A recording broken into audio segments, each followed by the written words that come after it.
The gate swung open with a whisper, and my stomach dropped. I stood there, frozen, staring at the gold letters etched into the iron. Leighton Estate. My hands were trembling so badly, I had to grip my portfolio tighter just to keep it from slipping. This was supposed to be the biggest break of my career. A private chef position. Exclusive. High-paying. The kind of opportunity that could change everything. But those letters. That name. Leighton. My heart was pounding so hard I could hear it over the crunch of gravel under my feet.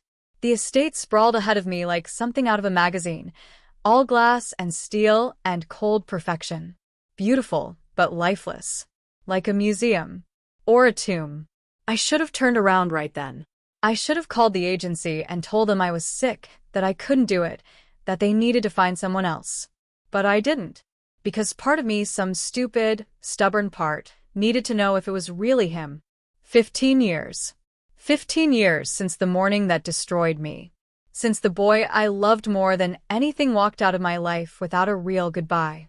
Just a note. 9 words that might as well have been a knife. I'm sorry, Clara. I have to go. Don't look for me.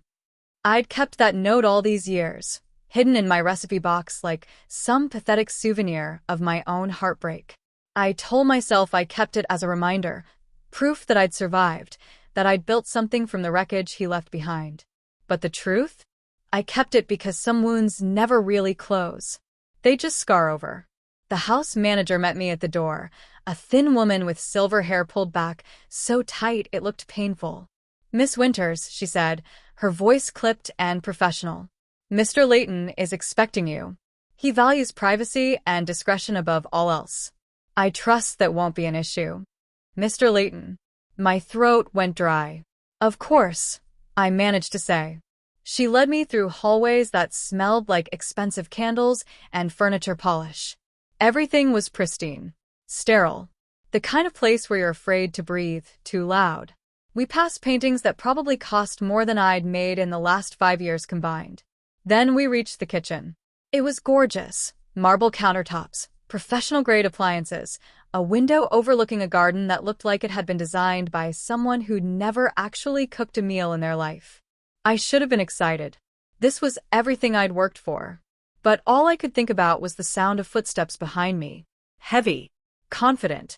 Getting closer. Miss Winters? The voice hit me like a wave. Deeper than I remembered. Older. But unmistakable. I turned slowly, my hands gripping the edge of the counter, because I wasn't sure my legs would hold me up. And there he was. Adrian Leighton. Hi viewers, kindly tell us where you're watching from and what time it is. Warm welcome to the family. Enjoy the story. He looked different, sharper, like life had carved away everything soft and left only angles. His suit probably cost more than my car. His hair was shorter, threaded with gray at the temples. But his eyes. God, his eyes were exactly the same. That same dark brown that used to make me feel like I was the only person in the world. Clara, he whispered, and I watched the color drain from his face. For a second, neither of us moved. The air between us felt thick, electric, like the moment before lightning strikes. I could see his chest rising and falling, see the shock rippling across his features. Say something, I told myself. Anything. Mr. Leighton, I said finally, forcing my voice to stay level. Your dinner will be served at 8. His mouth opened, then closed. He looked like he wanted to say 1,000 things but couldn't figure out where to start. I didn't wait for him to decide. I turned back to the counter, my hands shaking as I reached for a cutting board I didn't actually need. I could feel his eyes on my back, burning through my chef's coat. Clara, is there anything specific you'd like on the menu? I interrupted, my voice tight. Professional. Any dietary restrictions I should know about? The silence stretched between us like a rubber band pulled too far. I could hear him breathing, could sense him struggling with what to say. No, he said quietly. No restrictions. I nodded, still not looking at him. Then I'll surprise you. More silence. Then, finally, footsteps retreating down the hall. The moment he was gone, my knees buckled. I grabbed the counter with both hands, my breath coming in short, sharp gasps. This couldn't be happening. This couldn't be real. But it was. After 15 years of silence, of building a new life from the ashes of the old one, fate had just dragged me back to the one place I'd sworn I'd never return. And the worst part? The absolute worst part? Standing there in that perfect, soulless kitchen, I realized I had no idea if I wanted to run away or stay and finally get the answers he'd stolen from me all those years ago. What would you do if the person who shattered your heart suddenly became your boss? Would you run? Or would you stay and demand the truth you deserved? That first night, I barely slept. I kept staring at the ceiling of the small staff quarters they'd given me, replaying that moment in the kitchen over and over. His face, the shock in his eyes, the way my name sounded in his voice after all these years. I should have been angry. I should have walked out the second I saw him, but I didn't. And that's what scared me most, the fact that some stupid, broken part of me still cared. By dawn, I was already in the kitchen, chopping vegetables with more force than necessary. Cooking had always been my therapy. When the world fell apart, I could control what happened in a pan. I could turn chaos into something beautiful. That's what I did after Adrian left. After I dropped out of culinary school because I couldn't focus, couldn't sleep, couldn't do anything but replay our last conversation and wonder what I'd done wrong. I spent 2 years washing dishes in a diner outside Pittsburgh. The owner was a 60-year-old woman named Marie who smoked like a chimney and cursed like a sailor. She saw me crying over a sink full of dirty plates one night and said, "Baby girl, you can drown in your tears or you can learn to swim. Your choice." She taught me everything. How to make a roux without burning it. How to season by instinct instead of recipe. How to turn cheap ingredients into something people would pay good money for. I saved every tip, every paycheck. Lived in a studio apartment with a mattress on the floor and a hot plate. Ate ramen most nights so I could afford one good knife, then another, then another. 3 years later, I enrolled in culinary school again. This time, nothing could stop me. Not memories, not heartbreak, not the fact that every Christmas and birthday reminded me of him. I graduated top of my class. Started working private events. Then private homes. My reputation grew quietly, the way good food does, through whispers and recommendations, not advertisements. People started calling me for their most important dinners. I cooked for tech executives, old money families, celebrities who wanted someone discreet. I became known for understanding what people needed before they asked for it. But inside my recipe box, underneath all my handwritten cards and torn magazine pages, that note stayed folded. Yellowed with age. The ink fading. "I'm sorry, Clara. I have to go." Don't look for me. Some nights I'd take it out and read it, trying to find meaning in 9 words that had none. Trying to understand how someone who'd promised me forever could disappear like smoke. Now here I was, standing in his kitchen, about to cook him breakfast. The irony wasn't lost on me. I heard footsteps and tensed. But it was just the house manager, her heels clicking against marble. "Mr. Layton takes his coffee black," she said without greeting. "Breakfast at 7:30. He's particular about punctuality." "Understood," I said, not looking up from the mushrooms I was sautéing. She lingered. "He mentioned you two knew each other. Years ago." My knife paused for half a second. "We did." "I see." Her tone suggested she saw more than I wanted her to. Well, "The past is the past, Miss Winters. Mr. Layton values professionalism above all else." Translation: don't make this complicated. too late for that. At exactly 7:30, I placed his breakfast on the dining table, scrambled eggs with herbs, sourdough toast, fresh fruit. Simple but perfect. Adrian walked in, and my breath caught despite myself. In daylight, he looked tired, like he hadn't slept either. "Good morning," he said carefully. "Morning." He sat down, stared at the plate. "You remembered." I knew what he meant. The eggs. I'd made them with chives and a touch of cream cheese, exactly how he used to like them when we'd sneak into his family's kitchen at midnight. "I remember everything," I said, echoing what I'd told him yesterday. Then I left before he could respond. But I heard his voice behind me, quiet and raw. "So do I, Clara." So, do I. Have you ever tried to hate someone but found yourself remembering only the good times? Drop a comment if you know that feeling. The job offer had come 6 weeks ago, on a Tuesday that felt like any other Tuesday. I was finishing a catering event in Manhattan, some tech startup's product launch, all craft cocktails and small plates that cost more than they should. My agency called as I was packing up. Clara, we have something special. Very special. Diane, my contact, sounded excited. That was rare. Diane had seen everything in 15 years of placing private chefs. Nothing impressed her. How special? I asked, wedging my phone between my shoulder and ear while I wrapped my knife roll. EL Holdings. Long-term private position. Exclusive residence. They specifically requested someone with your profile, experienced, discreet, excellent references. My hands stilled. EL Holdings? I know, right? Major client. The pay is. She named a figure that made me blink. Plus housing, benefits, the works. Clara, this could set you up for years. Maybe your own restaurant. My own restaurant.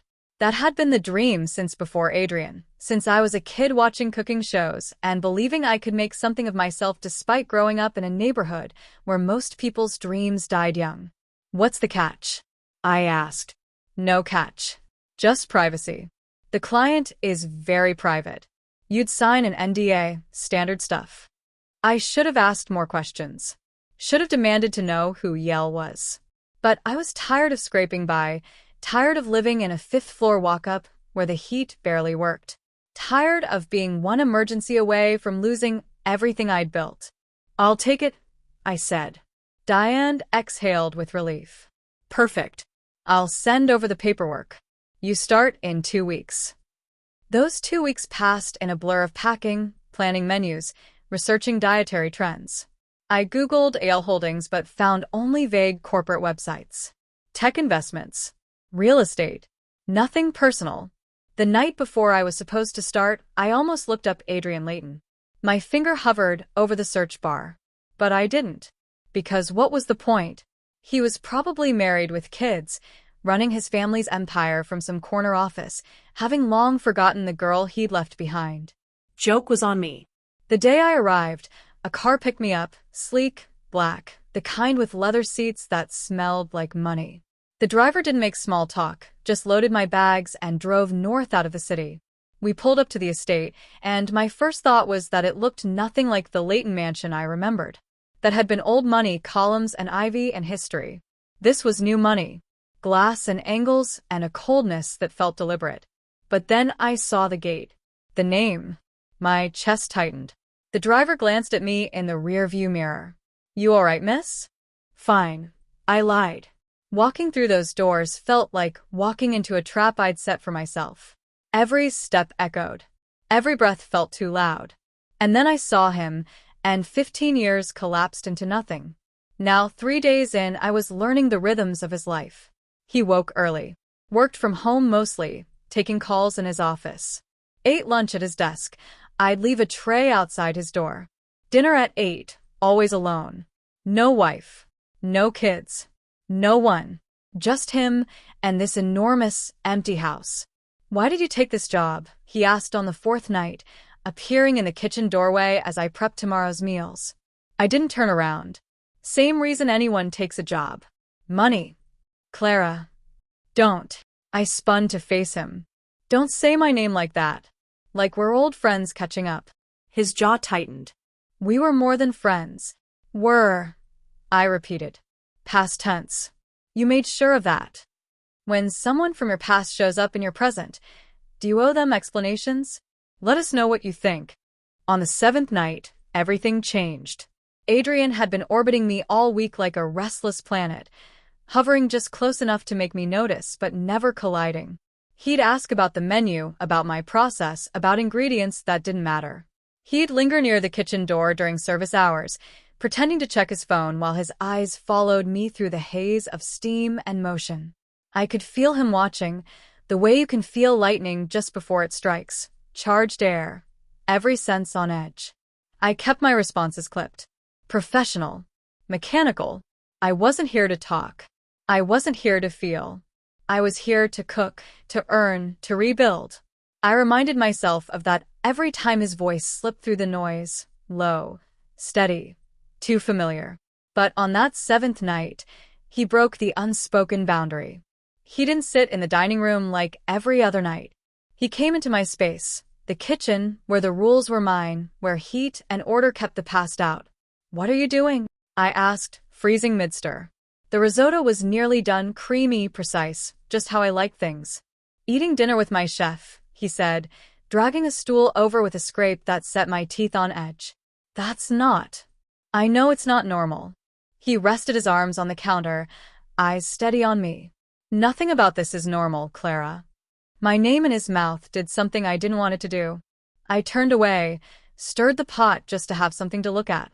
The scent of saffron filled the air, but all I could smell was him, cedarwood and a trace of that cologne he used to wear, the one that used to cling to my pillow for days. He didn't fill the silence this time. He just watched.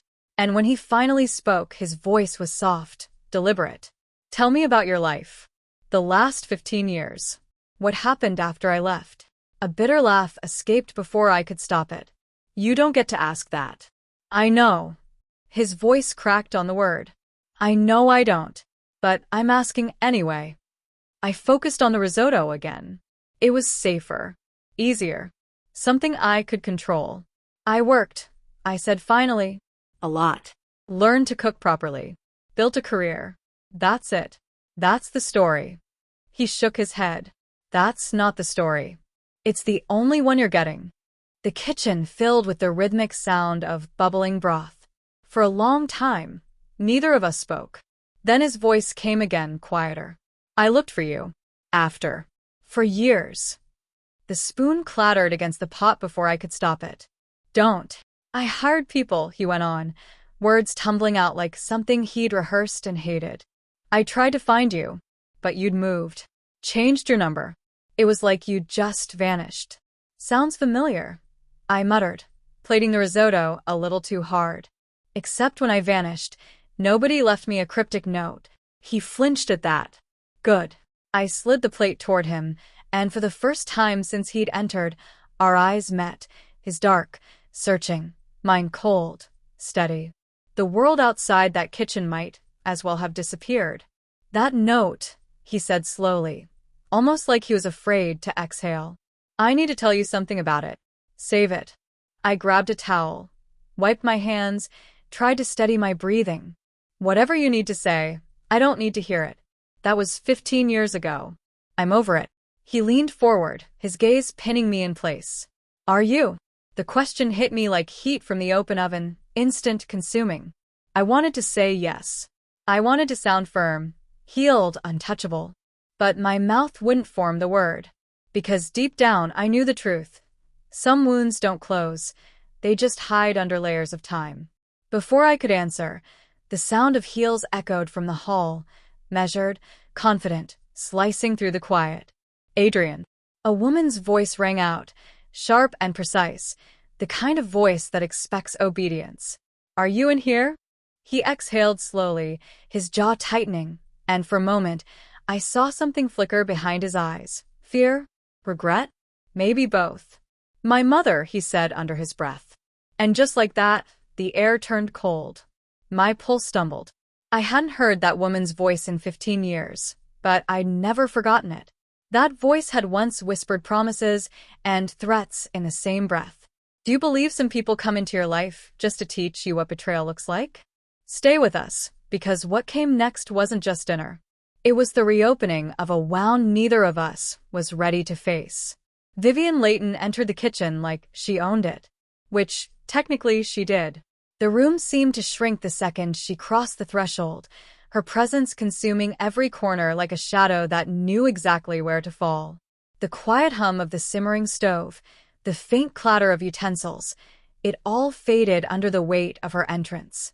She looked exactly as I remembered and nothing like it at the same time. Time had touched her, etched fine lines around her mouth, carved faint wrinkles near her eyes, but it hadn't softened her. If anything, age had made her sharper, more deliberate, like a blade that's been honed too often.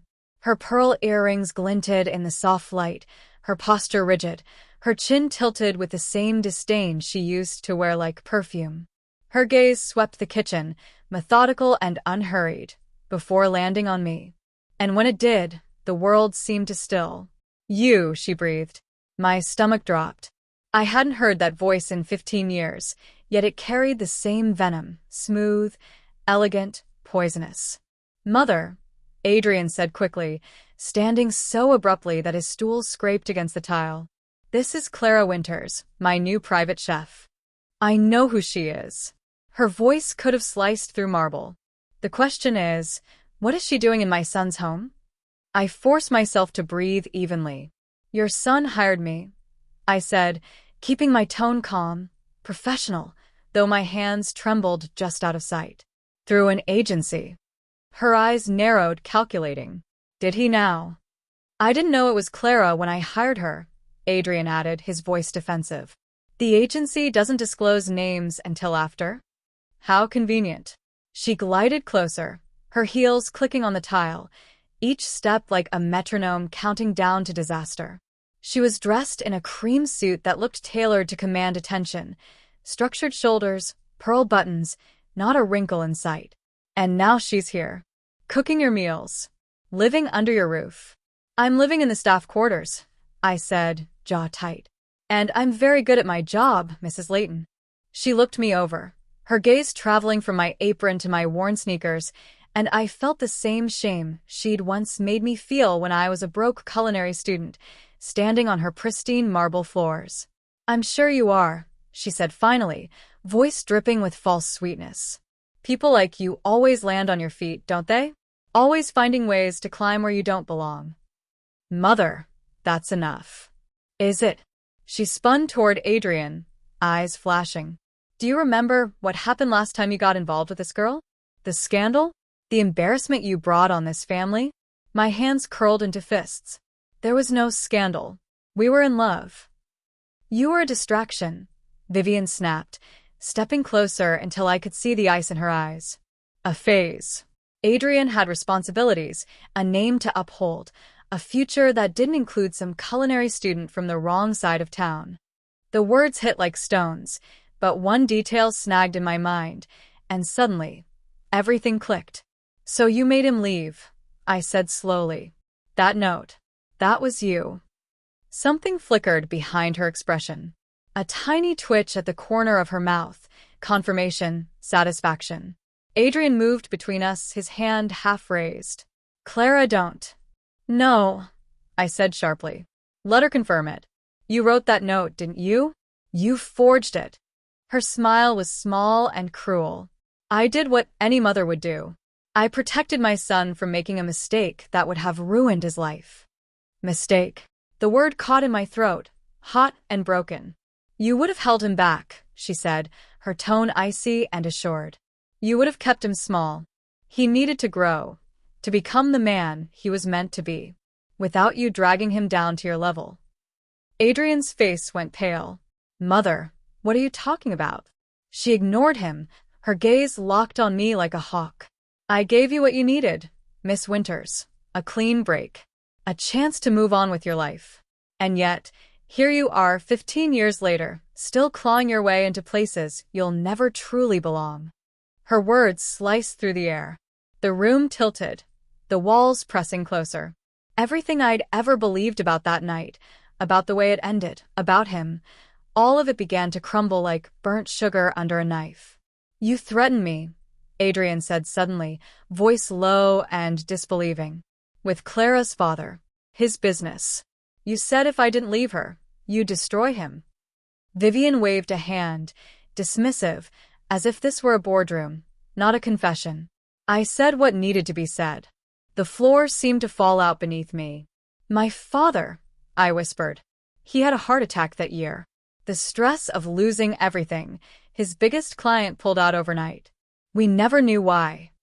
Adrian turned to her, his voice cracking. "That was you." "I protected my family," she said simply. "As I always have. As I always will." And then she did what she'd always done, delivered the final blow with elegance and cruelty. She smoothed her jacket sleeve, looked at me like a problem she'd already solved, and said, "I want her gone by morning, Adrian. Or I'll make sure every agency in the city knows she's unfit for placement. Her career will be over by lunchtime." Then she turned and walked away, her perfume lingering like smoke. The silence that followed was suffocating, the kind that hums in your ears and makes your heartbeat sound too loud. Adrian sank onto the stool, his head in his hands, and for a long moment, neither of us moved. "Clara," he said finally, his voice raw. "I didn't know. I swear to God, I didn't know she destroyed us," I said softly, my throat burning. "She destroyed my father. She destroyed 15 years because she thought I wasn't good enough for you." He looked up at me then, and there were tears in his eyes, real, unguarded tears that didn't belong to the man who left me, but to the boy who once promised forever. "I'm so sorry," he whispered. "For everything. For not fighting harder. For letting you believe I didn't love you." My vision blurred, the world shimmering through salt and grief. "She ruined everything." "I know," he said. "And I'll fix it. Somehow, I'll make it right." But we both knew some things couldn't be undone. We stood there, surrounded by the smell of cooling risotto and burned memories. Two people who had once been everything to each other, reduced to strangers by someone else's will. And for the first time in 15 years, I saw it clearly. The enemy had never been Adrian. It had been her all along. Have you ever realized that the villain in your story wasn't who you thought it was? Stay with us, because the next part changes everything. I didn't sleep that night either. But this time, it wasn't because of heartbreak. It was because of something else. Something sharper. Something that tasted like purpose. I sat on the edge of my bed in the staff quarters, staring at that old note under the lamplight. The handwriting was elegant, controlled. Nothing like Adrian's messy scrawl that used to fill the margins of my recipe cards with little jokes and hearts. How had I never noticed? Because I'd been 20 and destroyed. That's how. Because when your world ends, you don't stop to analyze the evidence. You just try to survive. But I wasn't that girl anymore. I'd spent 15 years building myself from nothing, learning discipline, patience, precision. Every dish I'd ever plated had taught me something about control, about turning raw ingredients into something intentional, something beautiful. And now I had all the ingredients I needed for something else entirely. Revenge. Not the loud kind. Not screaming or lawsuits or public scenes. That wasn't my style. Never had been. No, what I had in mind was quieter, more elegant. The kind of justice that looks like grace until you realize what's really happening. Vivian Layton had taken everything from me once. My love, my innocence, my father's health. She'd done it with a smile and a forged note, and threats whispered in shadows. Now I was going to take something from her. Not her money. I didn't care about that. Not her reputation directly. That would be too obvious. No, I was going to take her control. The next morning, Adrian found me in the kitchen before dawn. "You're still here," he said, relief flooding his voice. "Did you think I'd run?" I asked, whisking eggs with steady hands. "I thought, after last night, your mother wants me gone by morning." I glanced at the clock. "It's morning. I'm still here." He moved closer. "She'll make good on her threats. Clara, she has connections everywhere. So do I." I poured the eggs into a hot pan. Different connections, maybe, but real ones. People I've cooked for. People who trust me. This isn't a game. "You're right." I turned to face him. "It's not a game. It's my life. And I'm done letting your mother write the rules." Something shifted in his expression. Hope, maybe, or fear. "What are you going to do?" I smiled, small and controlled. "Cook. That's what I do, Adrian. I cook." He studied me for a long moment. "You're planning something." "I'm planning dinner." I turned back to the stove. "Your mother mentioned the charity gala next month. The one she hosts here every year. The one that's supposed to show everyone how refined and generous the Layton family is. Clara, I'd like to design the menu," I continued calmly. "If that's acceptable to you, of course. As the actual owner of this house." Understanding dawned slowly across his face. She'll try to stop you. Let her try. He was quiet for a moment. Then, what do you need from me? Nothing. I plated his breakfast. Poached eggs, sourdough, fresh herbs. Perfect. Just don't get in my way. What if I want to help? I met his eyes. Then trust me. And when your mother tries to fire me or threaten me or whatever she does next, you back me up. Can you do that? It was a test. We both knew it. He took a breath. Yes. Even if it means standing up to her, really standing up to her. Especially then. I handed him the plate. Our fingers brushed and electricity shot through me. Some things, apparently, 15 years couldn't kill. Okay then, I said softly. Let's see if you mean it. Have you ever planned a perfect comeback against someone who wronged you? Sometimes the best revenge is patience.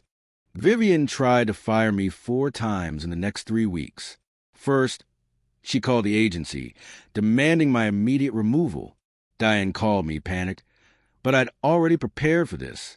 I had 3 reference letters from clients whose names made even Diane pause. Old money, real power, the kind that made Vivian's threats look like noise. Tell Mrs. Layton that my contract is with her son. I told Diane, not with her. Second, she tried to poison Adrian against me. I'd hear her voice through the walls, sharp and insistent, reminding him of his responsibilities, his position, the impropriety of employing an ex-girlfriend. But Adrian held firm, and every time he did, I saw something in him I'd loved once, that quiet strength that looked like gentleness until you realized it was steel. Third, she attempted to sabotage my work. Ingredients would go missing. Deliveries would be accidentally sent back. The kitchen thermostat would mysteriously malfunction. I worked around every obstacle, made different dishes, found new suppliers, cooked with precision that made every meal undeniable. Fourth, she simply tried to intimidate me, showing up in the kitchen unannounced, making cutting remarks, reminding me that I was staff, replaceable. You think you won something, she hissed one afternoon, finding me alone. You think because my son is foolish enough to keep you here that you matter. I kept chopping vegetables, my knife moving in perfect rhythm. I think I do my job well, Mrs. Layton. That's all. The gala is in 1 week. Her smile was ice. I've already hired another service to cater it. Your little fantasy about designing the menu ends now. I set down my knife, turned to face her. Did you clear that with Adrian? I don't need to clear anything with. Actually, you do. Adrian's voice came from the doorway. This is my house, Mother. Clara is designing the menu. End of discussion. Vivian's face went rigid. You're making a mistake. No, he said quietly. I'm correcting one I made 15 years ago. There's a difference. She left without another word, but her fury lingered in the air like smoke. Adrian looked at me. You okay? I'm perfect, I said, and I meant it, because everything was falling into place. The gala was Vivian's signature event. Every year, she invited the city's elite, old money families, politicians, cultural influencers. It was her showcase, her stage, the place where she demonstrated the Layton family's superiority.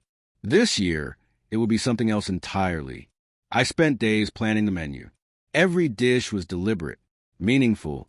Apple glazed duck for the orchard where Adrian and I used to hide. Sea salt tarts for the beach where we planned our future. Herb roasted lamb with wild rosemary, his favorite, from the first meal I'd ever cooked for him. And for dessert, something I called second chances. A delicate pastry that looked simple but required perfect timing, perfect technique. Mess it up by even 30 seconds, and it would collapse. Just like a life, just like love. But the food was only part of it. The real plan was simpler, more elegant.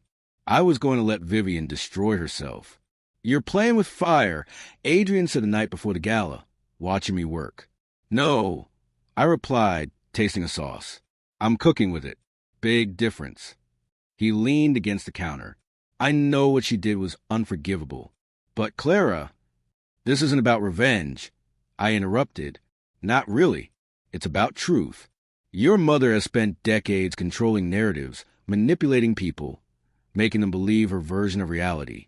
Tomorrow, people are going to see who she really is. How? I smiled. By letting her be herself. When you finally get a chance to stand up to your bully, do you fight fire with fire? Or something smarter? Keep watching. The night of the gala, the estate transformed. Lights strung through the gardens. Tables draped in white linen.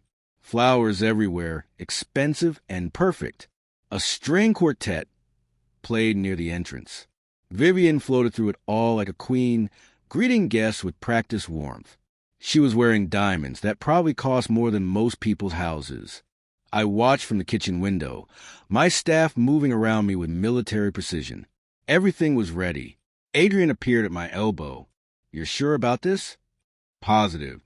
She's going to make a scene. I'm counting on it." He shook his head, but he was almost smiling. "You've changed." "People do," I said, "when you give them 15 years and a reason." The dinner service was flawless. Every course timed perfectly. Every plate a work of art. I could hear the murmurs of appreciation from the dining room. People were noticing. People were impressed. Between courses, I heard Vivian's voice, holding court. "Yes, we brought in a new chef. Quite talented, actually. Though, of course, good help is so difficult to find these days." The condescension in her tone made my jaw clench. But I stayed calm, stayed focused. After the main course, a journalist I'd specifically invited approached the microphone. He was writing a piece on the city's culinary scene, and I'd given him an exclusive about the menu's inspiration. "Ladies and gentlemen," he began, "I'd like to take a moment to recognize the extraordinary talent behind tonight's meal. Chef Clara Winters has created something truly special, a menu that tells a story." I heard the room quiet. "Each dish," he continued, "represents a memory, a moment from her past. You see, Chef Winters grew up in this town. 15 years ago, she was a culinary student, and she was in love with someone from this very estate." Gasps rippled through the crowd.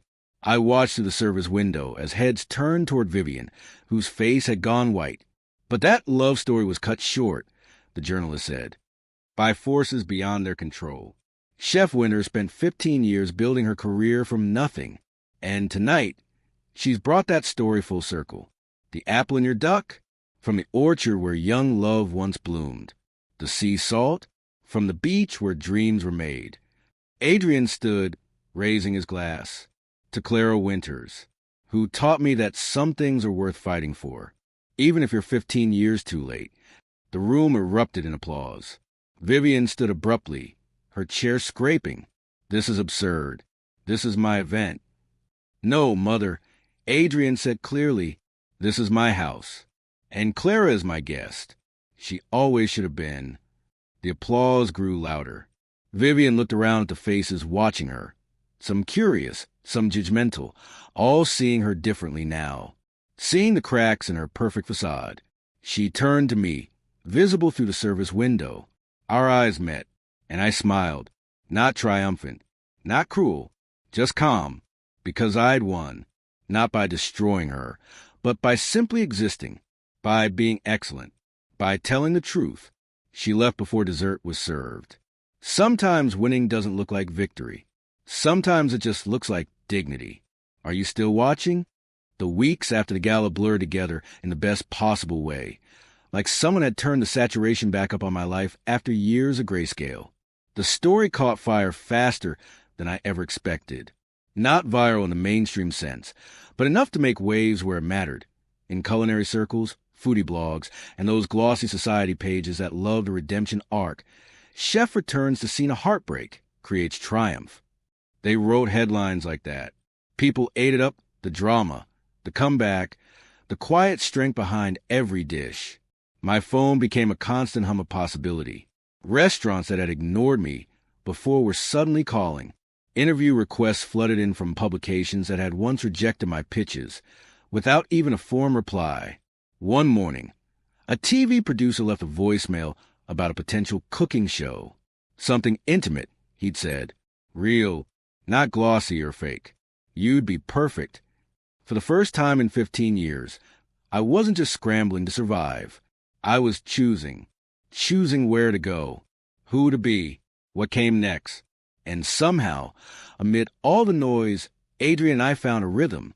We started having coffee in the mornings before the house woke up. Quiet moments at the long kitchen counter where everything had once broken apart. It wasn't romantic. Not yet, but it was real. The kind of real that builds slowly, carefully, like something learning to breathe again. We talked about the missing years, the what-ifs, the versions of our lives that had never been lived. Sometimes we laughed about it.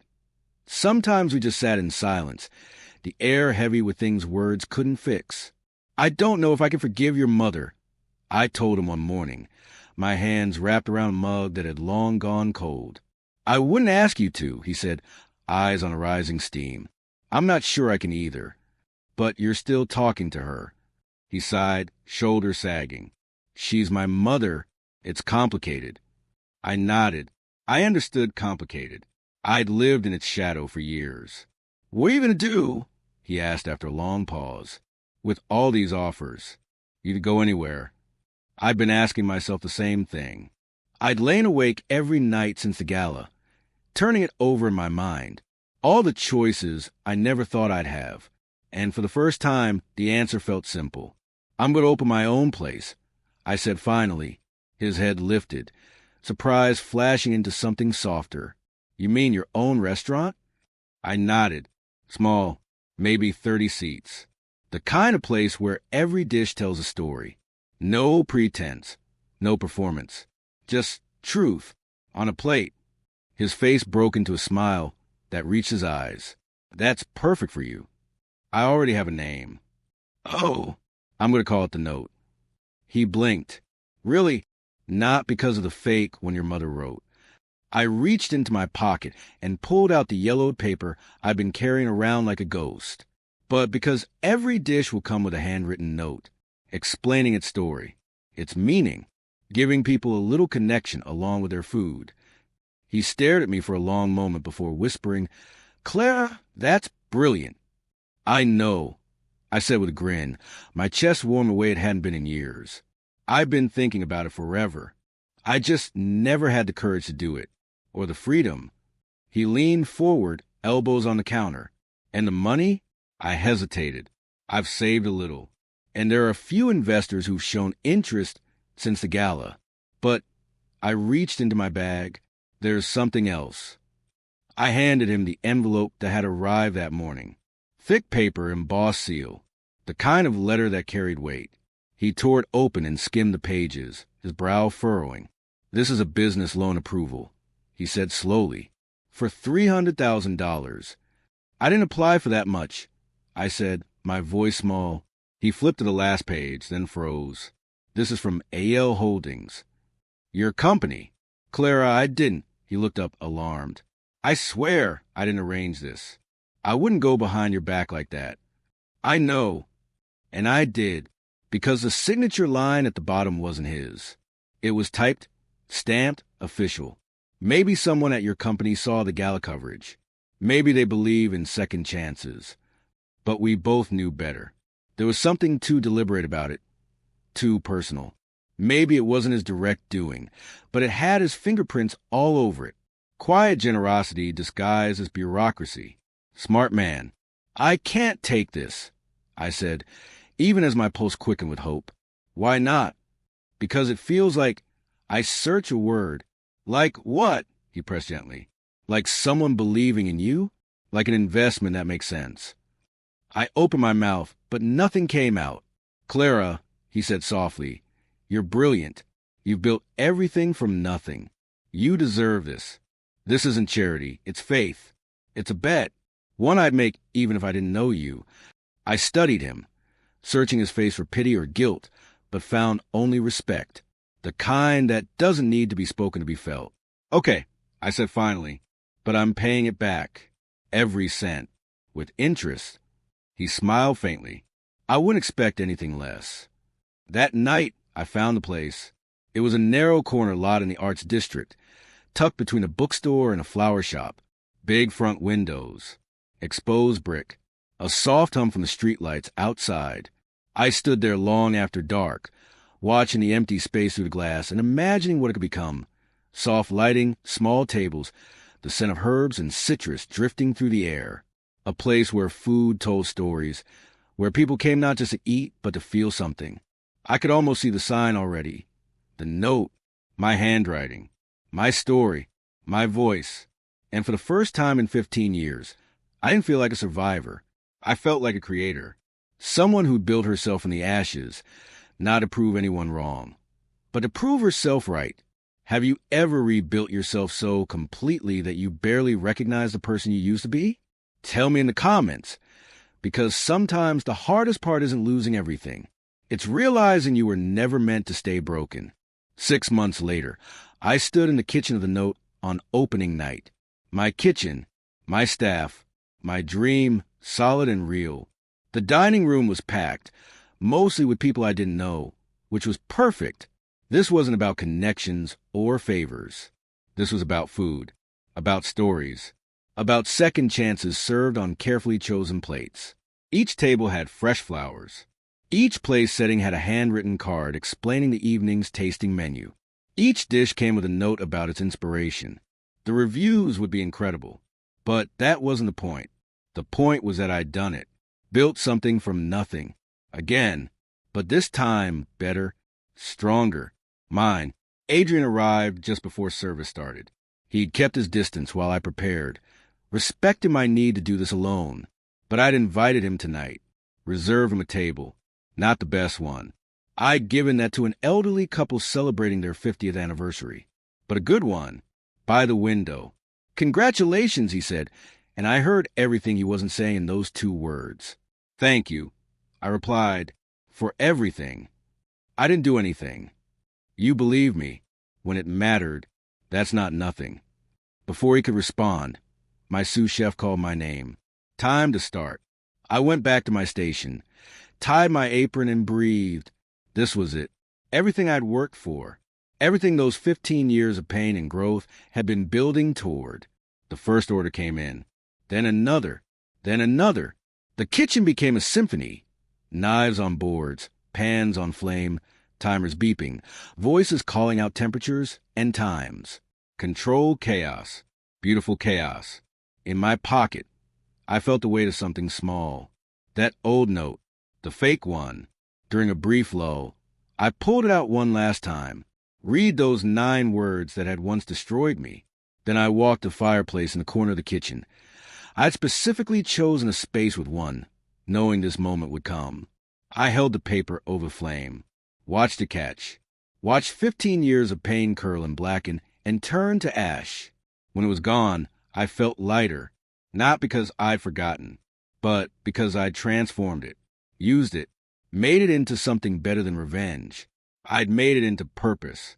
The night was a blur of perfect plates and happy faces. When service finally ended and the last guest left, my staff gathered around. Exhausted, triumphant. We did it, my sous chef said. You did it, chef, another added. But I shook my head. We did it, all of us, because that was the truth. Success was never just one person. It was every person who taught me something. Every failure that had shaped me. Every heartbreak that had refined me. Adrian was the last to leave. He paused at the door. I'm proud of you, he said. I'm proud of me, too. He smiled. Will I see you again? I thought about it, about what I wanted, what I was ready for. Maybe, I said, but this time on my terms. In my time. Fair enough. After he left, I stood alone in my restaurant, my kingdom, my story, and I realized something. The best revenge isn't served cold. It isn't served hot either. The best revenge is served beautifully, on your own table, in your own time, by your own hands. Everything else is just noise. If this story moved you, if it reminded you that you're stronger than whatever broke you, hit that subscribe button and turn on notifications. We've got more stories about quiet strength, second chances, and the kind of justice that looks like grace. Drop a comment telling us what part resonated most. Your words might be exactly what someone else needs to hear today. Share this with someone who needs to remember their own power. And remember, your story isn't over. Sometimes it's just getting started.